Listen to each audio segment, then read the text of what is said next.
Ngannou is still the undisputed heavyweight champ.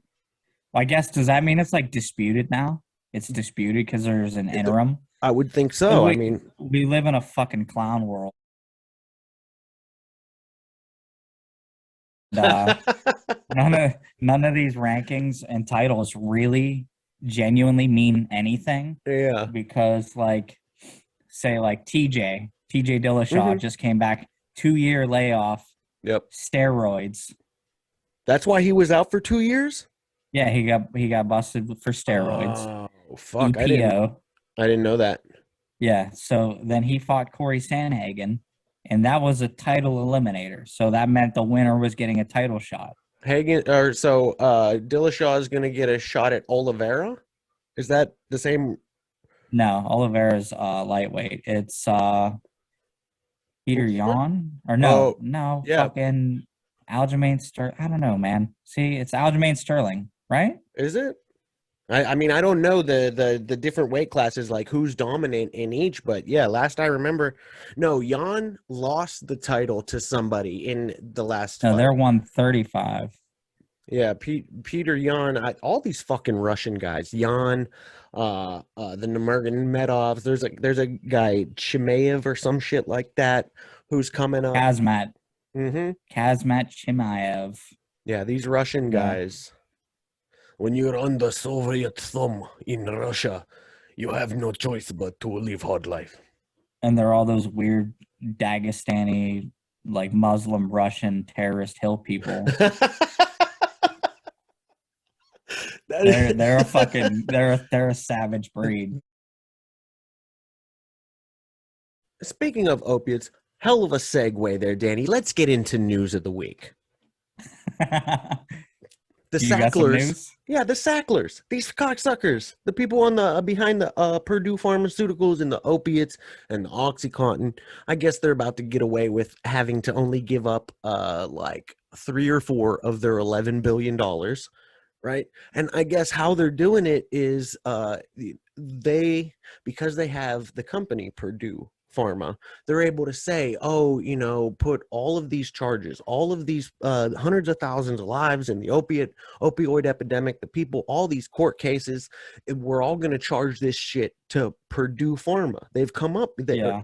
they have this entity that they're gonna that's gonna absorb the blame, when there's like people behind those decisions, behind that entity. So to say, oh, Purdue Pharma has gone bankrupt, and we've done a $4 billion settlement, and none of these other families, it's the best we could do because through litigation, these families may have never seen a penny anyways. However many years down the road, we're settling now, but like they're going to keep all their wealth, and it's just. Fucked up. Kind of like when Johnson and Johnson put asbestos in their baby powder and had everybody growing 3 nut sacks. I, yes, there's so many examples of this, and it's something that I've been pondering recently. Is how corporations and entities that have grown to a certain size. So I almost feel like corporations are like cancer cells. It is growth for the sake of growth. So cancer in your body, it's just these cells that grow and multiply, and there's no, purpose to them. It's just growth for the sake of growth.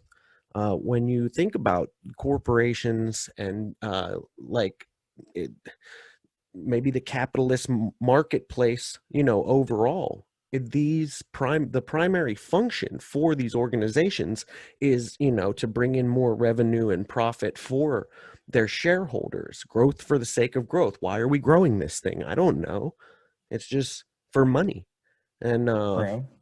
it's just so frustrating that once it's almost like a club where if your company, you start a company, and the company gets to be a certain size, it has a certain amount of influence on the world. Well, you're in the club now. We're never going to take Yeah. away all of your money.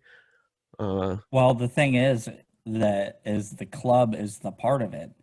And you and I, no matter what, not even just saying you and I as in me and you personally, but me, you, uh, Joe Bag of Dicks that's listening to this fucking podcast right now, Hmm. you're not in the club. You're never going to be in the club.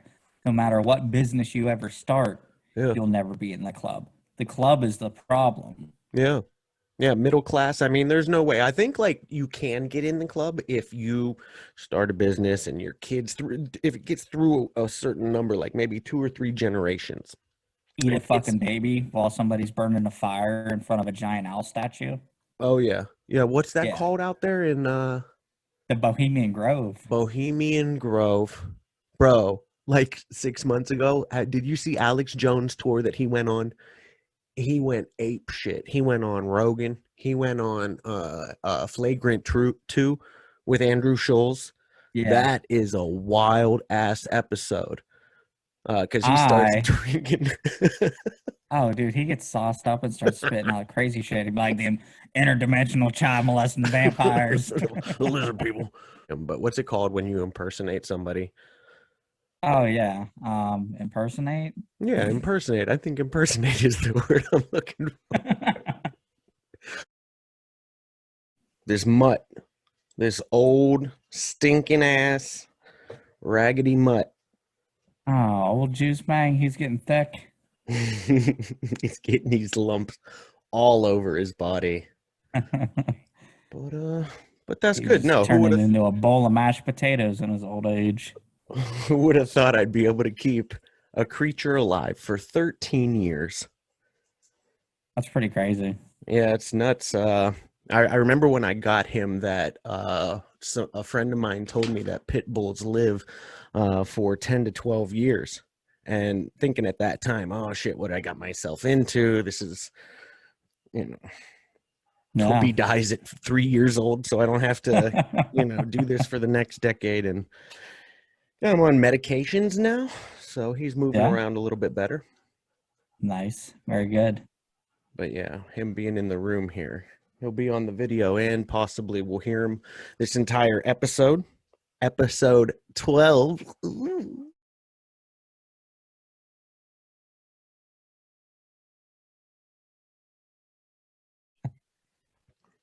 Yeah, we just went to an expo Sunday, came home with 3 new ones.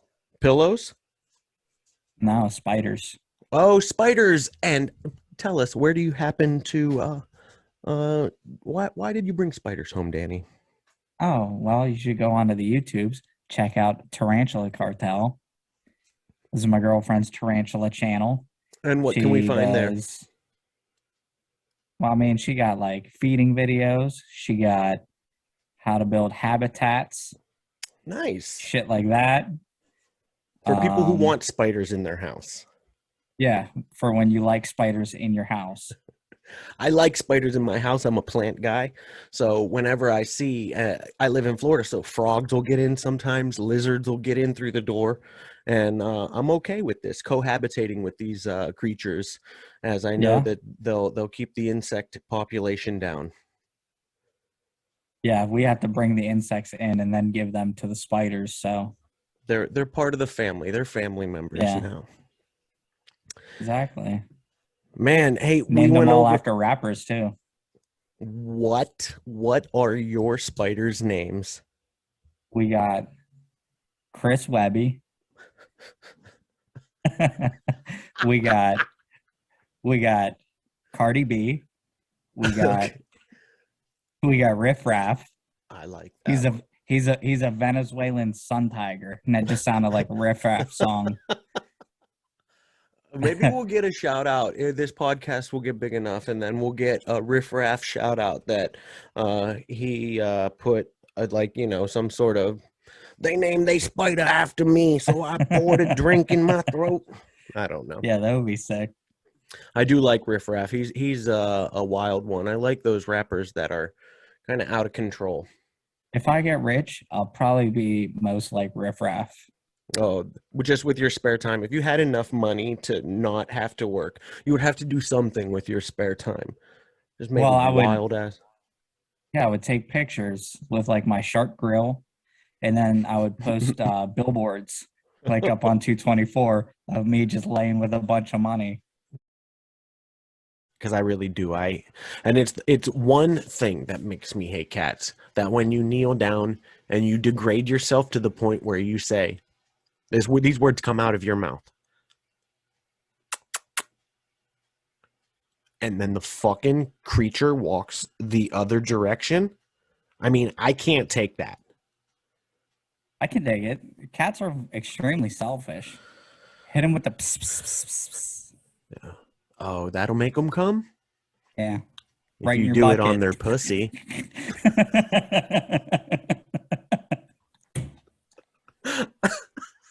Oh my goodness. I'm going to hell. Well, I will tell you guys that we are recording on a Monday, and Kill Tony's coming on after this. I'm set up for the night. I ordered some Chinese food, which I'm sure Tony Hinchcliffe would approve of. Me having Chinese delivered while I watch Kill Tony on Monday nights live on YouTube. That could be another thing that we do, is like a review of the last week's episode, because I think last week's Kill Tony might have been one of the best in a while. Yeah. Yeah, they have a new regular. It's a Chinese guy, but the only reason Hans Kim is now a paid regular, or a regular, is because of Pang Dang. Well, they got this girl. I mean, this girl was hot as shit to come up on stage and make out with Hans Kim. It was an incredible episode. They called Hans Kim's girlfriend up on stage. They said, "How do you feel about your boyfriend making out with this girl from the audience?" Get into some wild shit on that. But everybody, yeah, check out the Kill Tony. We support Tony because he's from Youngstown, Ohio. Yep.